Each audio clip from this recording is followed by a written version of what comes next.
నమస్కారం. మన Telugu TV special programme కి స్వాగతం. గుడిమల్లం శివలింగం అనేది ఆంధ్రప్రదేశ్ రాష్ట్రం తిరుపతి జిల్లా ఏర్పేడు మండలంలో ఒక చిన్న గ్రామం. గుడిమల్లంలోని పరశురామేశ్వర స్వామి ఆలయంలో ఉన్న ఒక పురాతన లింగం. ఇది తిరుపతి నగరానికి ఆగ్నేయంగా 13 కిలోమీటర్ల దూరంలో ఉంది. గుడిమల్లం ఒక చిన్న గ్రామం అయినప్పటికీ భారతదేశంలోని మొదటి శివాలయంగా బాగా ప్రసిద్ధి చెందింది. ఇది మహాశివుడికి అంకితం చేయబడిన ఆంధ్ర శాతవాహనుల కాలం నాటి పురాతన హిందూ దేవాలయం.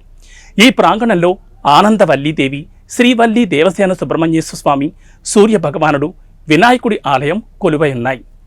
ఇది క్రీస్తు శకం 1వ-2వ శతాబ్దంలో ఆ కాలంలో నిర్మించినట్లు ఇక్కడ బయటపడిన శాసనాల ద్వారా తెలుస్తోంది. అయితే శాస్త్రజ్ఞుల విస్తృత పరిశోధన తర్వాత భారత పురాతత్వ సర్వేక్షణ ఈ శివాలయం క్రీస్తు పూర్వం 2వ శతాబ్దం నాటిదని నిర్ణయించింది. 1973లో ఈ ఆలయాన్ని జాతీయ సంపదగా గుర్తించింది.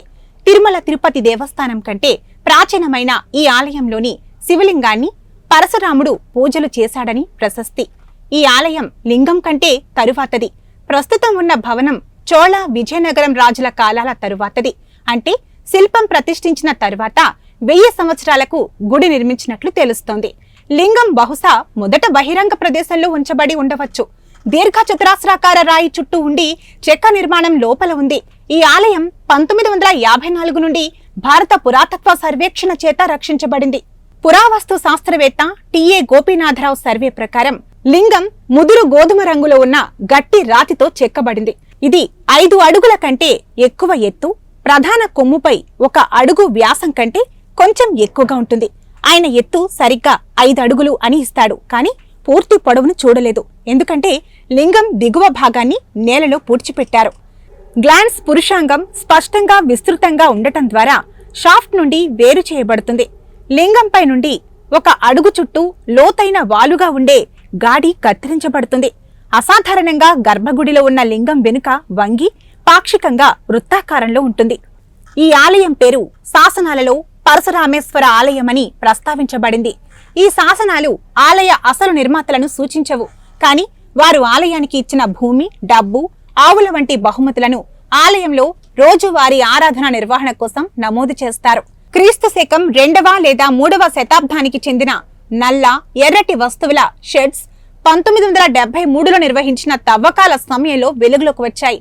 ఆంధ్ర శాతవాహన కాలంనకు చెందిన కుండలు, అదే కాలానికి చెందిన అంగుళాల పెద్ద పరిమాణపు ఇటుకలు కూడా కనుగొనబడ్డాయి.